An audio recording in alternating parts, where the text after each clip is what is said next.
روح کی بیماریاں اور ان کا علاج۔ توبہ اور استغفار کے متعلق حکیم الامت کے ارشادات۔ از کمالات اشرفیہ، نمبر 1 فرمایا کہ اگر ساری زمین گناہوں سے بھر جاوے تو توبہ سب کو مٹا دیتی ہے۔ دیکھیے بارود ذرا سا ہوتا ہے مگر بڑے بڑے پہاڑوں کو اڑا دیتا ہے۔ نمبر 2 فرمایا کہ بندہ اگر اس وجہ سے توبہ نہ کرے کہ میرے گناہ اس قدر ہیں اور اس درجے کے ہیں کہ توبہ سے کچھ فائدہ نہ ہوگا، یہ بھی حماقت ہے اور شیطان کا جال ہے، کیونکہ گو یہ صورتاً شرمندگی ہے لیکن حقیقت میں کبر ہے کہ اپنے کو اتنا بڑا سمجھتا ہے، گویا اس نے حق تعالیٰ کا ایسا نقصان کر دیا کہ اب اس کو وہ معاف نہیں کر سکتے۔ یاد رکھو یہ برتاؤ بالکل مساوات کا ہے، حالانکہ خدا تعالیٰ اور اس کی صفات کاملہ کے سامنے تمہاری اور تمہارے افعال کی ہستی ہی کیا ہے۔ سارا عالم بھی نافرمان ہو جاوے تو ان کا ذرہ برابر بھی کچھ نقصان نہیں ہو سکتا، نہ ان کو عفو و کرم سے مانع ہو سکتا ہے۔ مشہور ایک بیل کے سینگ پر ایک مچھر جا بیٹھا، جب وہاں سے اڑنے لگا تو بیل سے معذرت چاہی کہ معاف کیجیے گا، آپ کو میرے بیٹھنے سے بہت تکلیف ہوئی ہوگی۔ بیل نے کہا ارے بھائی مجھ کو تو خبر بھی نہیں ہوئی، تو کب بیٹھا اور کب اڑا۔ نمبر 3 فرمایا کہ اگر بندوں کو رحمت حق کا مشاہدہ ہونے لگے تو گناہوں کو بڑا سمجھنے شرمندگی ہوگی۔ نا امیدی تو بھلا کیا ہوتی مگر اس شرمندگی کے مقتضا پر کہ توبہ نہ کرے عمل نہ کرنا چاہیے، کیونکہ گناہ اگرچہ رحمت حق کے مقابلے میں چھوٹے ہیں مگر تمہارے لیے تو بڑے ہی ہیں۔ تولا بھر سنکھیا اگرچہ من بھر تریاک کے سامنے چھوٹا ہے مگر معدے کے مقابلے میں بڑا ہے۔ نمبر 4 فرمائے کہ مومن اپنے گناہوں سے ڈرتا ہے، گو ادنا ہی گناہوں بخلاف فاجر کے کہ وہ گناہ کو مثل مکھی کے سمجھتا ہے، آئی اور اڑا دیا۔ تو معلوم ہوا کہ گناہ کو سخت سمجھ کر توبہ کرنا علامت ایمان کی ہے اور اس کو ہلکا سمجھنا علامت بے ایمانی کی ہے۔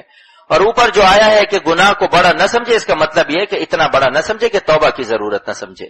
غرض اصل چیز توبہ ہے، جو اعتقاد توبہ سے مانے ہو وہ مذموم ہے، خواہ بڑا ہونے کا اعتقاد ہو خواہ چھوٹا ہونے کا ہو۔ نمبر 5 فرمایا کہ معصیت کا علاج قبل صدور ہمت اور بعد صدور توبہ ہے، سوائے اس کے اور کوئی علاج نہیں۔ نمبر 6 صاحب نے لکھا کہ گناہ کبیرہ کے بعد دل پر گھبراہٹ ہو جاتی ہے، کئی روز تک طبیعت گھبراتی ہے اور خوب گڑ گڑا کے استغفار کرنے سے دل پر شرمندگی چھا جاتی ہے، اس کے لیے کیا کروں؟ فرمائے شرمندگی اور خوف فی نفسی ہی بہت اچھی چیز ہے اور یہ بھی ایک قسم کی توبہ ہے، مگر کمال توبہ کا یہ ہے کہ زبان سے بھی تضرع کے ساتھ ہو، بس اس رکاوٹ کا مقابلہ تکلف و ہمت سے کیا جاوے اور خواہ کتنی ہی تکلیف ہو مگر رکاوٹ پر عمل نہ کیا جاوے۔ نمبر 7 فرمایا کہ اصلاح اعمال و کثرت استغفار کو دفع تعاون میں بڑا دخل ہے۔ نمبر 8 فرمایا کہ حضور صلی اللہ علیہ وسلم کی دعا اور استغفار اس وقت مفید ہو سکتی ہے کہ گناہ کرنے والا خود بھی توبہ کرنا چاہے۔ نمبر 9 اس کا تذکرہ ہونے لگا کہ رشوت سے توبہ کرے تو معاف کس طرح کرائے۔ فرمایا کہ ڈھونڈ کر ادا کرے یا معاف کرائے، اگر پتہ نہ چل سکے تو اشتہار چھپوائے کہ میرے ذمہ جن کے حقوق ہوں لے لے یا چھوڑ دے۔ پھر فرمایا کہ بڑا مفتی قلب ہے، جب خوف ہو جاتا ہے تو سب تدبیریں ادائے حقوق کی سوجنے لگتی ہیں۔ نمبر 10 عام طور پر لوگوں کا یہ خیال ہے کہ حق العبد میں محض بندے ہی کا حق ہوتا ہے، حق تعالیٰ کا حق نہیں ہوتا، یہ غلط ہے۔ بندے کا وہ حق اللہ تعالیٰ ہی نے مقرر فرمایا، مثلا حکم دیا ہے کہ مظلوم کی امداد کرو، کسی مسلمان کی غیبت نہ کرو، کسی کو ایذا نہ دو۔